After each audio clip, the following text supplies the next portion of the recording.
ओम श्री सद्गुरुदेव भगवान की जय। मानस बोध भाग 2 प्रारंभ। प्रथम सोपान बालकांड। ओम तत्सतात्मने नमः। वर्णानामर्थ संघानां रसानां छन्दसामपि मंगलानां च कर्तारौ वन्दे वाणी विनायकौ। भवानी शंकरौ वन्दे श्रद्धा विश्वासरूपिणौ। याभ्यां विना न पश्यन्ति सिद्धाः स्वान्तस्थमीश्वरम्। वन्दे बोधमयं नित्यं गुरुं शंकररूपिणं। यमाश्रितो हि वक्रोऽपि चंद्रः सर्वत्र वन्द्यते। यह रामचरितमानस गोस्वामी जी की मानस साधना का कथा रूपांतरण है। उनके आध्यात्मिक अनुसंधान की थीसिस शोध ग्रंथ है।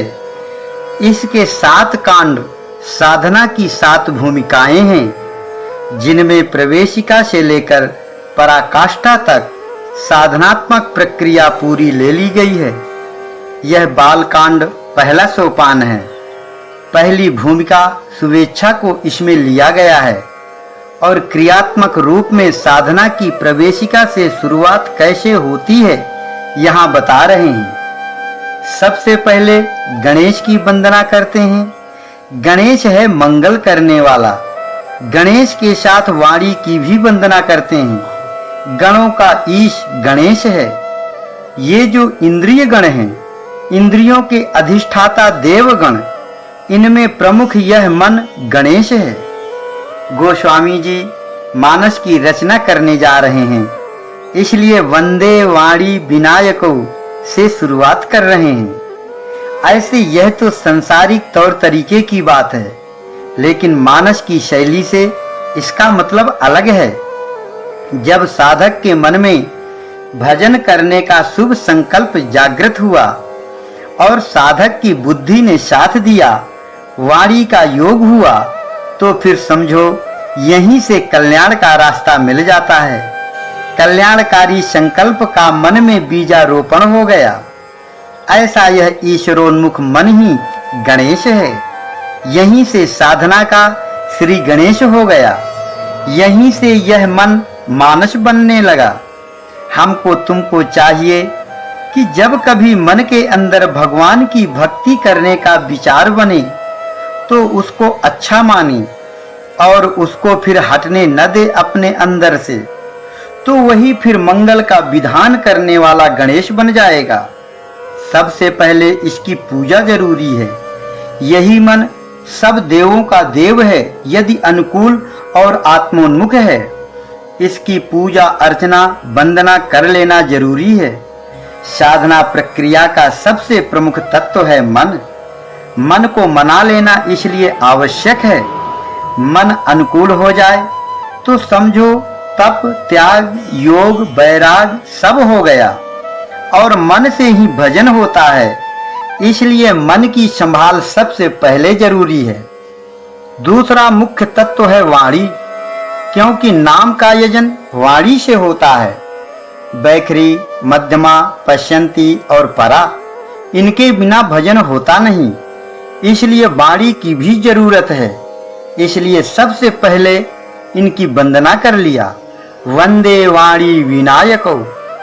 तो जब मन से ठीक हो, वाणी से ठीक रहे, तब क्रिया में भी सही रहेगा, ऐसा नियम है। फिर श्रद्धा और विश्वास को लिया गया है शंकर पार्वती के रूप में। साधक के हृदय में श्रद्धा और विश्वास होना चाहिए। विश्वास ही सत्य का रूप लेता है। इस काया रूपी काशी में विश्वास रूपी विश्वनाथ है। यह श्रद्धा ही भजन में लगाती है और यह बिना विश्वास के रह नहीं सकती। ये श्रद्धा विश्वास रूप भवानी और शंकर एक दूसरे के पूरक हैं। ये दोनों रहेंगे साथ साथ।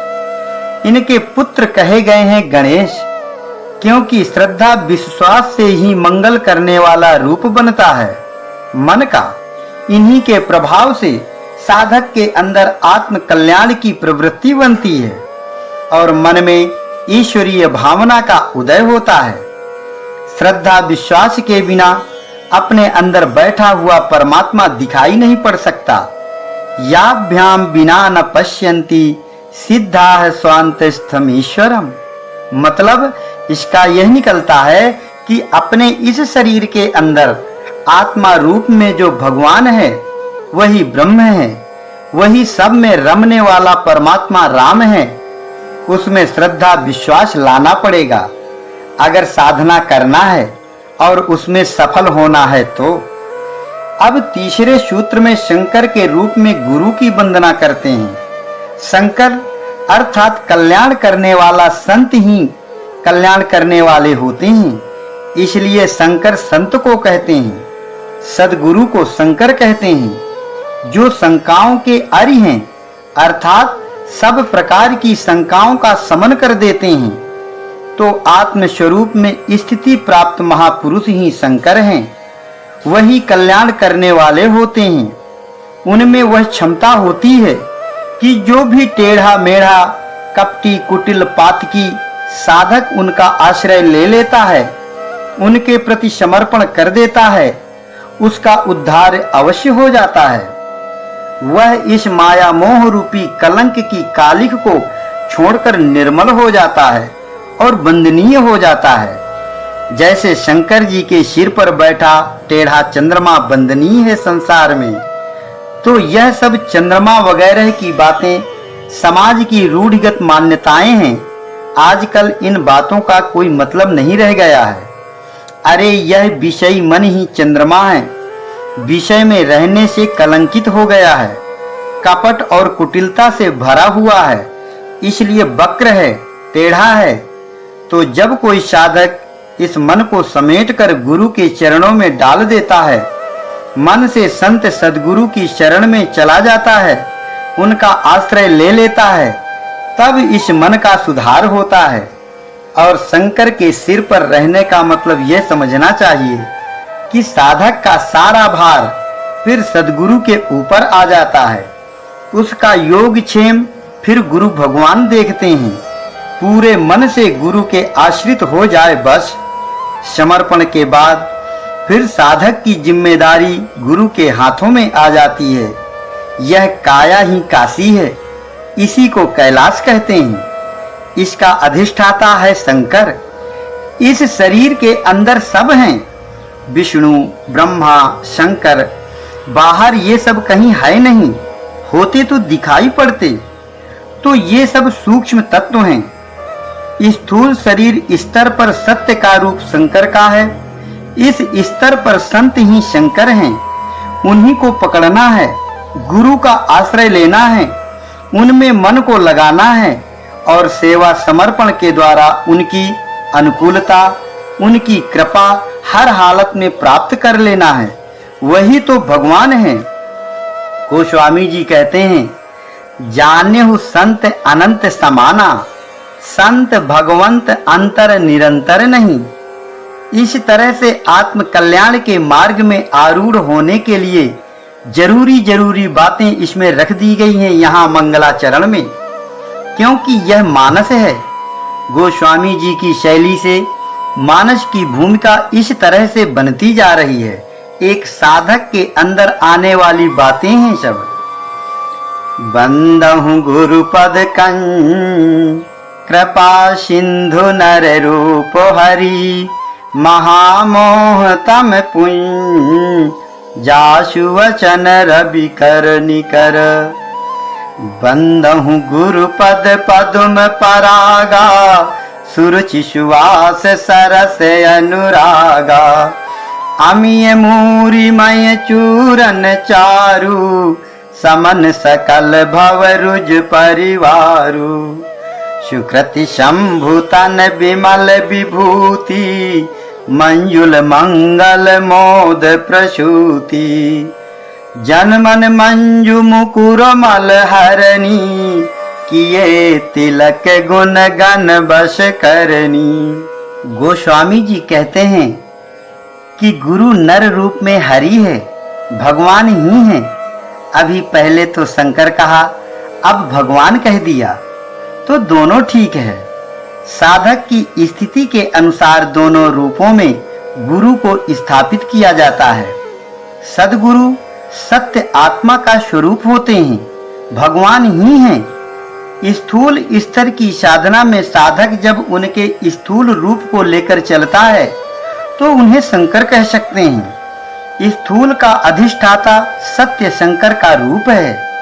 वही स्वरूप आगे चलकर ज्योतिर्लिंग और फिर आत्मा का रूप लेगा। तो बात दोनों सही है। सत्य तो एक आत्मा ही है। मानस की शैली से लेने पर सही तथ्य यह है कि सत्य एक ही है। साधनात्मक स्तर भेद से उसी को अनेक नामों से कहा जाता है। राम, पुरुष, प्रज्ञ, साक्षी, महेश्वर, शंकर, संत, सद्गुरु, हरि आदि। एक है वह सत्य। प्रैक्टिकल क्षेत्र में क्लियर दिग्दर्शन होता है। थ्योरी में उलझ जाओगे तो वह आत्मा ही है परम हितैषी। चाहे उसे गुरु कहो, चाहे ज्ञानी कहो, चाहे शंकर कहो, चाहे संत कहो, चाहे भगवंत कहो, चाहे नरहरि कहो, उसके अलावा कुछ है ही नहीं। साधना में जहां जैसी जरूरत है उस रूप में वह मदद करता है। शुरू में वाणी द्वारा सत्संग के जरिए कुछ आदेश निर्देश होते हैं। फिर आगे बढ़ गया साधक तो अंतर जगत से आत्मिक निर्देश मिलने लगते हैं। दोनों रूपों में वही बोलता है। वही परमात्मा गुरु का वास्तविक स्वरूप है। जगत गुरुम च शाश्वतम तुरीयमेव केवलम। इसलिए गुरु ही भगवान है, भगवान ही गुरु है और वही शंकर है। शरीर धारण किए हुए स्थित प्रज्ञ संत सद्गुरु को शंकर कहते हैं और शरीर से अलग उसकी निर्लेप आत्म स्थिति में उसी को राम कहते हैं, भगवान कहते हैं। गोस्वामी जी कहते हैं, सद्गुरु के वचनों से साधक के हृदय से मोह का अंधेरा दूर हो जाता है। गुरु के वचनों से जो ज्ञान का प्रकाश अंदर आया उससे मोह नष्ट हो जाता है। ज्ञान आ जाए, मोह नष्ट हो जाए, इतना ही तो कुल मामला है। इसी के लिए साधना है, इसी की रामायण बनी है। साधक के अंदर ज्ञान का स्वरूप राम का है, मोह का रूप रावण है। रावण ने जमावट ले रखी है, उसे उखाड़ फेंकना है। ज्ञान स्वरूप राम ही कर सकता है यह काम। तब इस जीव रूप विभीषण को मुक्ति मिल जाएगी, राम राज्य हो जाएगा इस शरीर रूपी अवध में, फिर खुशी मिल जाएगी। यह सब शुरू से रास्ता बताते जा रहे हैं। फिर आगे गुरु के चरणों की रज की वंदना है। गुरु महाराज के चरण कमल का पराग ऐसा है कि साधक की सुरुचि उसमें सुगंध भरी है और अनुराग का रस भरा है। अब गुरु के चरण तो यहाँ है बाहर और साधक की रुचि अनुराग है अंदर की चीज। तो यह कैसे साथ बनेगा? मतलब यह है कि गुरु भगवान के चरणों को हृदय में ले लिया जाए और खूब रुचि के साथ अनुराग युक्त होकर गुरु चरणों का ध्यान किया जाए। रुचि पूर्वक लगने पर सुवास अर्थात सुगंध मिलने लगेगी, संकेत पकड़ में आने लगेंगे। सुवास का यह भी मतलब है कि साधक का मन गुरु के चरणों में निवास बना लेगा, हटेगा नहीं बिल्कुल, और साधक को उसमें रस मिलने लगेगा, अनुराग बढ़ जाएगा। यह सब मिलकर संजीवनी बूटी का काम करेंगे, अमरत्व प्रदान करेंगे। उस चरण रज से इस मन रूपी दर्पण को निर्मल बना लिया जाए। अमीय मूरिमय, यह संजीवनी जड़ी का चूर्ण है, चरणों की रज। और यह चूर्ण भव रोग की असली औषधि है, कल्याण करने वाली है और भी सब कुछ देने वाली है। तो जिसके मन में ईश्वर के लिए अभिरुचि जाग जाए और पूर्व पुण्यों के प्रभाव से सद्गुरु से भेंट हो जाए और गुरु के चरणों में अनुराग पैदा हो जाए, श्रद्धा विश्वास आ जाए, तो उसका कल्याण हो जाएगा। फिर कोई बाधा नहीं रह जाती। गुरु भगवान सब संभाल लेते हैं। इस तरह से ये सब प्रैक्टिकल क्रियात्मक करने वाली बातें हैं साधना की। बंदव प्रथम महीशुर चरना, मोह जनित संशय सब हरना। गोस्वामी जी हमेशा संत को ही महीशुर, भूसुर, विप्र, द्विज आदि शब्दों से पुकारते हैं। जातिगत आधार पर ब्राह्मण से मतलब नहीं है। मोह जनित शंकाओं का विनाश केवल संत सद्गुरु ही कर सकते हैं, इसलिए उनकी वंदना पहले कर लेते हैं। जो शम दम आदि से युक्त हैं, जिन्होंने साधना करके ब्रह्म को प्रत्यक्ष किया है, वे संत महापुरुष ब्राह्मण कहे गए हैं। ऐसे संतों का आश्रय लिए बिना साधना नहीं होती है। एक अनी है अरूप अनामा, अज सच्चिदानंद परधामा। व्यापक विश्व रूप भगवाना, तेहि धर देह चरित कृत नाना। सो केवल भगतन हित लागी, परम कृपाल प्रणत अनुरागी। इन शब्दों से यह समझ में आ जाना चाहिए कि भगवान का रूप चिन्मय आकाशवत आत्मा का है। वह सब में व्यापक भाव लिए हुए है, अज अविनाशी है। सबके शरीरों में वही आत्मा है, लेकिन वह उन भक्त साधकों के अंदर स्पष्ट हो जाता है जो उसके लिए प्रयासरत रहते हैं और उस आत्म स्वरूप को पाने के लिए लगन करते हैं, भक्ति करते हैं। उन्हीं भक्तों में उदीयमान होकर चरित दिखाता है वह परमात्मा है, तो वही सबके अंदर स्पष्ट होता है, केवल भक्तों के अंदर। भक्त वे हैं जो भक्ति करके, भजन साधन करके भगवान को अपने अंदर प्रादुर्भूत करते हैं। जीवात्मा तो परमात्मा का रूप है ही, वह आकाश से भी सूक्ष्म और निर्मल तत्व है। ईश्वर अंश जीव अविनाशी, चेतन अमल सहज सुख राशि। सो माया बस परव गोसाई, बंधेव कीर मरकट की नाई।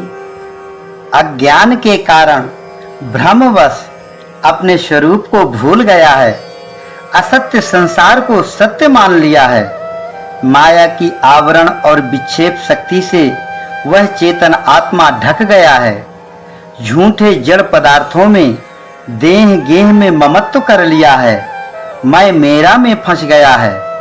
बंधा हुआ नहीं है तो भी अपने को बंधा हुआ मान लिया है।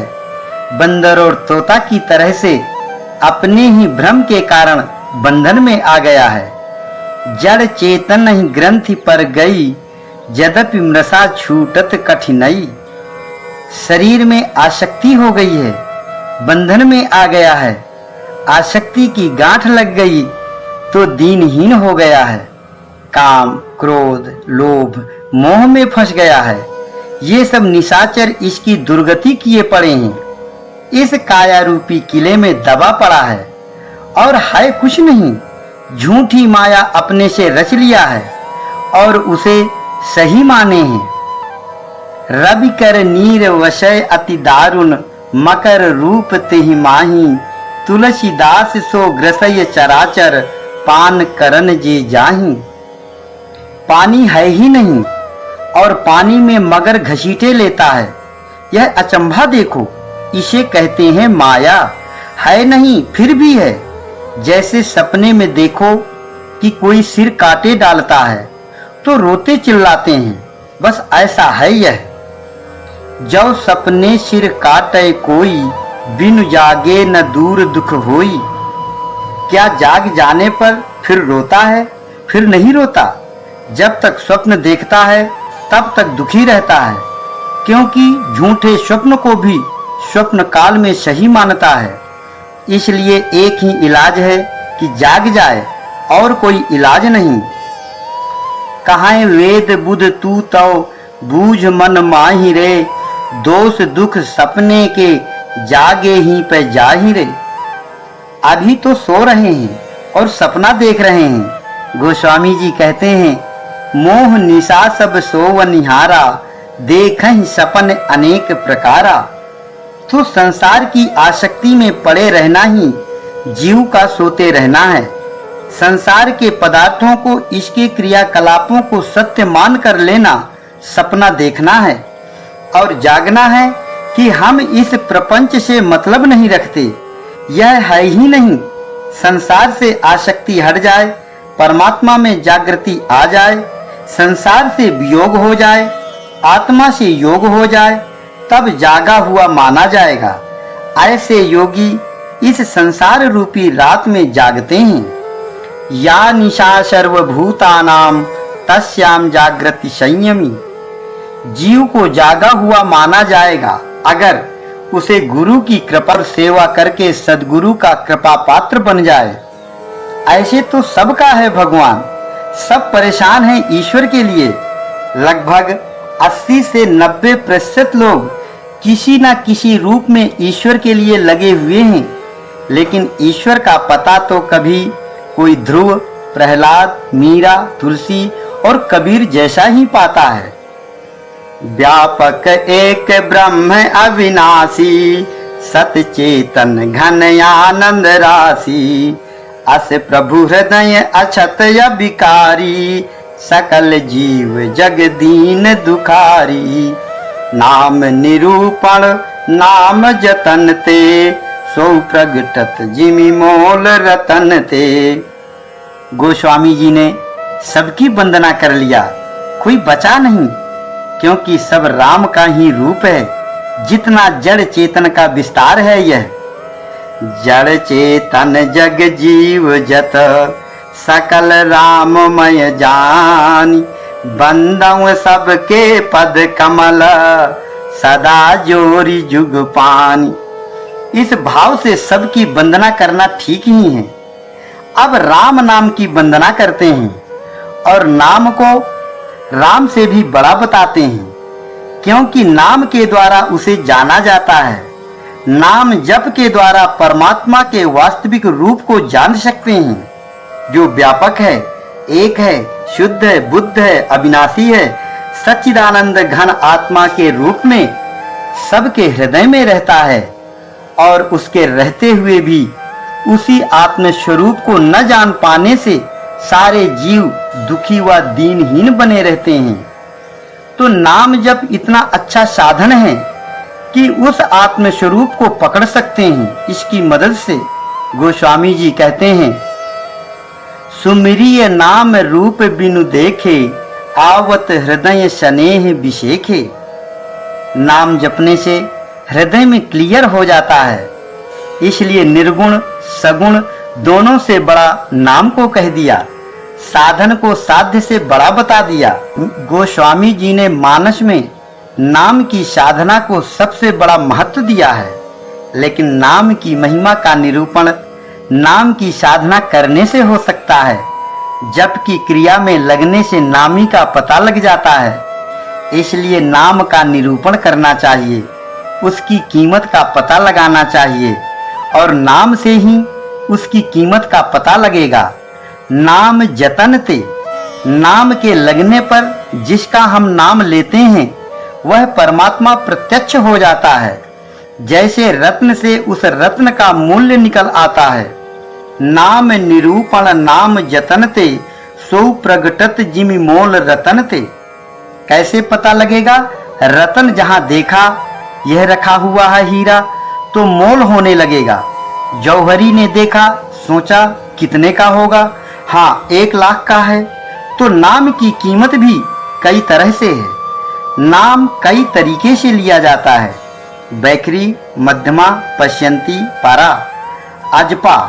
किस तरीके से उसे जपना है, क्या हमारी योग्यता है, किस भूमिका में उससे काम लेना है, कैसे हमको राज्य करेगा, यह हमारी स्थिति के अनुसार होगा। यहाँ तक कि बारक नाम जपत जग जेऊ, होत तरन तारन नर तेऊ। एक बार नाम लिया तो संसार को तरने की ताकत आ गई और दूसरे को तारने की ताकत आ गई। हो ही तरन तारन। एक बार नाम जपने से ऐसी क्षमता आती है, स्वयं पार हो जाता है और दूसरे को पार करा देता है। अब एक बार कैसे? उधर यह भी है कि जन्म जन्म मुनि जतन कराही, अंत राम कही आवत नाही। इसमें तो जन्म जन्म अनेक जन्म लगे रहने का विधान है। और फिर कहते हैं एक बार। एक बार का मतलब है एक को पकड़ लो, दो को नहीं।